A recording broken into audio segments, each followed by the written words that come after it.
Vroegoggend lees ons 'n gedeelte uit die Ou Testament. Vanoggend Genesis hoofstuk 49. Jakob seën sy seuns. Jakob het sy seuns laat roep en vir hulle gesê: "Kom hier, ek wil vir julle sê wat met julle nageslagte sal gebeur. Kom na my toe, seuns van Jakob, luister na Israel, julle vader. Ruben, jy is die oudste, toonbeeld van my krag, gebore toe ek in my vleer was. Jy is die vernaamste, die sterkste. Maar jy sal nie langer die vernaamste wees nie, want so stormwater was jy onstuimig. Jy het jou vergryp aan 'n vrou van jou vader, jy het my bed verontreinig toe jy daarin geklim het.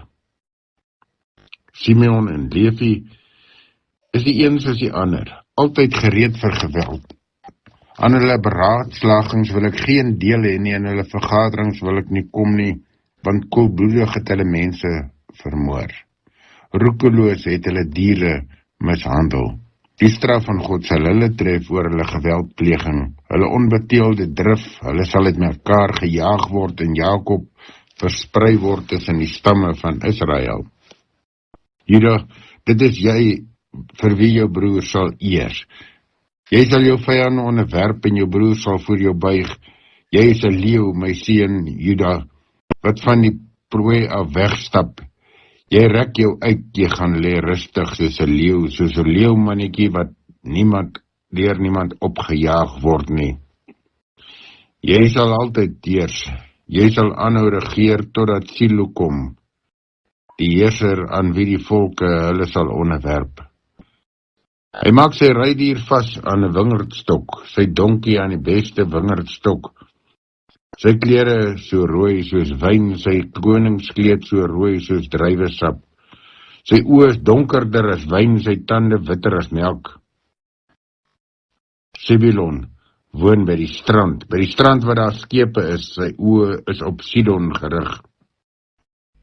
Isaskar is 'n sterk pakdier, hy gaan lê tussen sy twee saalsakke. Hy sien 'n goeie woonplek, 'n mooi landstreek, en daarvoor onderwerp hy hom aan dwangarbeid. Doen hy slawewerk, dan is een van die stamme van Israel. Hy handhaaf die reg van sy volk. Dan is 'n slang op die pad, 'n horingslang op die groot pad. Hy pik die perd aan sy hakskeen, die ruiter val agteroor. Ek wag dat u red, Here. Gad, 'n bendoer val hom, maar hy val hulle van agteraf aan. Aser eet ryk kos, hy eet koningskos. Naftali is 'n takbok wat vry rondloop. Hy het 'n mooi nageslag. Josef is 'n boom wat vrugte dra, 'n vrugteboom by die fontein. Sy takke groei oor die omheining. Die wat met pyl en boog skiet, val hom aan. Hulle is baie in sy vyande, maar hulle boog misluk elke keer. Hulle sterk arms bewe, want die magtige God van Jakob gryp in. Die rots van Israel beskerm hom. Die God van jou vader sal jou help, Josef. Die Almagtige sal jou seën. Hy seën jou met reën uit die hemel, met water diep onder die grond uit, met moeders wat hulle kinders voed, met baie kinders. Die seëninge wat jou vader gegee het, is sterk.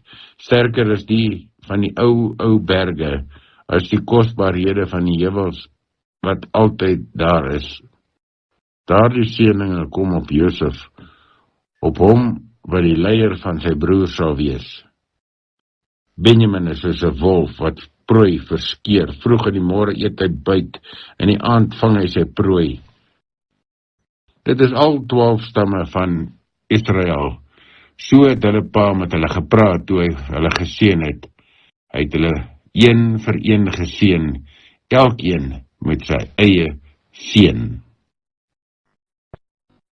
Hierdie gedeelte dan, Genesis 49 tot by vers 28, uit die 83 vertaling. Opvallend as Jakob sy kinders seën, laat hy hulle roep. En in vers 1 sê hy: "Kom hier, ek wil vir julle sê wat met julle nageslagte sal gebeur."